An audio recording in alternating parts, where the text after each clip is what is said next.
Direction maintenant le nord-ouest du Mexique pour tenter de percer les mystères des rayons gamma, c'est-à-dire les plus puissants rayons du spectre de la lumière. Pour cela, une équipe franco-mexicaine a mis au point un nouveau télescope et l'a installé à l'observatoire de San Pedro Martyr, un lieu exceptionnel où se sont rendus Laurence Cuvillier et Quentin Duval.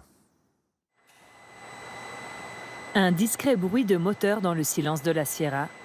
Colibri se prépare à observer le ciel. Il mérite bien son nom, ce nouveau télescope, agile et rapide. Il a la capacité, en moins de 20 secondes, de tourner à 360 degrés, se positionner et prendre l'image pour l'analyser. Erika Lugo fait un test de fonctionnement, mais Colibri n'a pas besoin d'intervention humaine. La nuit, dès qu'il reçoit l'alerte d'un satellite, il se met au travail, surveillé seulement par une équipe technique. Se rendre ici dans cette Sierra reculée, c'est très compliqué et très coûteux pour les astronomes. Oui, c'est à distance, depuis Mexico, que l'astronome William Lee communique avec Colibri. Ça, c'est une image d'hier soir. Avec un objectif précis, observer les super-événements spatiaux d'où proviennent les sursauts gamma pour en apprendre plus sur leur genèse. Les sursauts gamma seraient générés par la naissance de trous noirs.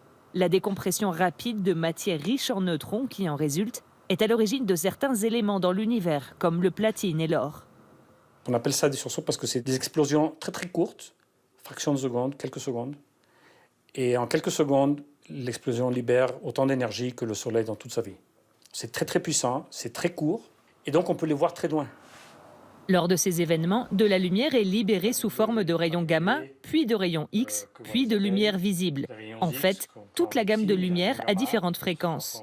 Réagir rapidement à la détection d'un sursaut gamma permet donc d'observer tout ce que l'événement émet par la suite.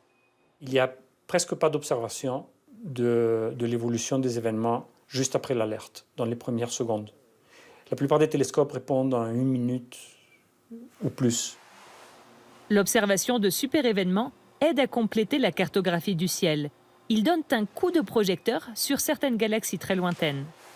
Colibri a été entièrement monté et testé en France par l'équipe binationale, puis transporté jusqu'à ces montagnes de Basse-Californie où il a été inauguré en septembre dernier. Il a rejoint les 10 télescopes déjà actifs dans ce parc naturel.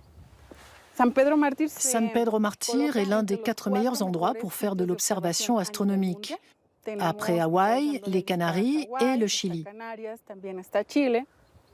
À plus de 2000 mètres d'altitude et à 5 heures de route de la ville la plus proche, c'est un site rêvé.